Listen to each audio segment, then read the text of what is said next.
terhormat tim Enzim Bakti Indonesia selaku pengagas acara pada malam hari ini.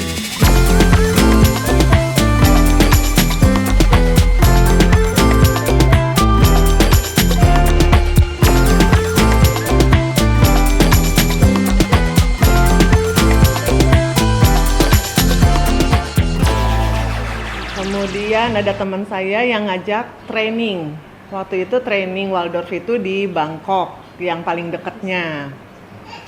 Nah sekarang training Waldorf ada di Bali, di Ubud, akan ada di Ubud bulan Oktober nanti. Jadi kalau ada yang mau ikut bisa nanti cari informasinya lebih lanjut. Nah, lalu setelah training, saya mendirikan bersama teman-teman membuat sekolah TK Jagat Alit di Bandung. Rudolf Steiner juga melihat manusia itu terdiri dari threefold, 3 lapisan, yaitu kepala, kemudian daerah dada, chest, dan metabolic limbic system. Ada 3 bagian. Nah, di bagian kepala itu terjadi proses berpikir yang secara sadar kita lakukan, conscious. Kemudian di bagian dada, hati, itu terjadi proses pernafasan, breathing in, breathing out, yang terjadi semi-conscious. Dan metabolic limbic system itu terjadi proses kita melakukan sesuatu, di mana proses itu unconscious. Nah, pendidikan diberikan tidak hanya melalui kepala, tapi juga melalui hati dan melalui tangan serta tungkai. Bagaimana kita mengenal diri kita sendiri, kemudian kita tahulah dengan value-value yang kita miliki, berbagai latar belakang itu kita tahu kita mau kemana. Kemudian kita juga mulai sedikit belajar bagaimana proses menuju itu. Karena Steiner itu ternyata dia bisa menyampaikan sesuatu yang transendental dalam nuansa saintifik begitu, sehingga kadang-kadang jadi bisa lebih logis lagi. Anak saya dengan anaknya, jadi cucu, saya udah punya cucu 2, itu sebenarnya minta ajak sini gitu.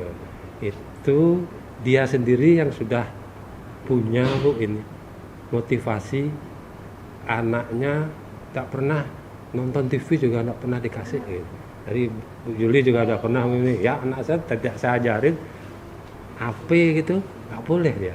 Udah mau 4 tahun sama 2 tahun nggak ada dia main HP, lihat itu malah bilang jelek. Terus teman-temannya dia lihat mam coklat jelek itu gitu. Dia bilang gitu ya. Padahal istri saya sendiri mam yang manis-manis coklat minum atau jelek, dia yang bilang gitu. Tadi sudah mulai dididik seperti itu luar biasa gitu. Jadi kesadaran dari jangan tercemar oleh itu. Jadi dia tidak dipaksa ini membaca huruf ini, enggak.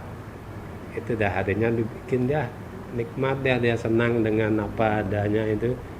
Bagaimana dengan pola visi yang besar yang tadi itu menjaga keberlangsungan agar menjadi pola manusia yang diinginkan. Jadi salah satu founder kami yaitu Pak Cok, kebetulan beliau adalah dokter homeopati. Beliau mengatakan, saya kutip, bahwa sejatinya pendidikan yang sehat adalah pendidikan, so a healthy education is a self education.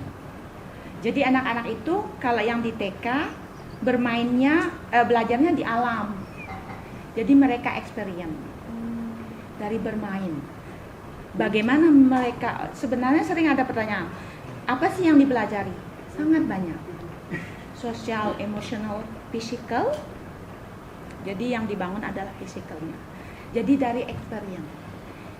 The experience itself is really alive. Jadi tidak hanya semata-mata, oke, hari ini kita begini karena pendidikannya demikian. Tidak sepenuhnya demikian. Begitu juga SD, sepanjang pengetahuan saya mendampingi anak-anak yang di sekolah madu, dari seni misalnya. Jadi mulai dari gurunya. Guru yang mengajar anak-anak melalui seni, misalnya belajar huruf M, itu gurunya yang harus mengajarkan diri guru itu sendiri. So then the lesson is really alive in the teacher before the teacher share to the children. So then the children can receive the lesson with that aliveness. So jadi melalui seni, bernyanyi contohnya mungkin ketika seperti yang kita ketahui terutama ibu-ibu biasanya mulai bernyanyi dari ketika bayinya masih di dalam perut. Itu jadi di TK banyak sekali bernyanyi. Jadi okay children, it's time to wash your hand. Kita mulai dari humming. Okay children, it's time to pick up the toys. Tidak seperti itu. Jadi kami mulai humming dari dalam hati. Okay, waktunya membersihkan mainan.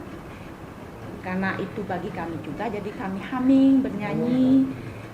Kemudian anak-anak tanpa suruhan bergerak bersama membersihkan mainan, bernyanyi, melukis, membuat roti, meaningful activities. Seni lebih banyak ke SD, kurang lebih saya tidak terlalu detail, tapi boleh saya sharing bahwa di Madu ada kegiatan anak-anak mungkin lebih ke upper grade, karena ketika menyangkut masalah pendidikan, kurikulumnya benar-benar dipertimbangkan apakah si anak ini, umur anak ini sesuai dengan apa yang diajarkan, misalnya menggambar, mengkidung, melukis dan lain-lain. Jadi benar-benar banyak yang dipertimbangkan dan juga integrated. Jadi tidak dipisah-pisah. Jadi kurang lebih demikian.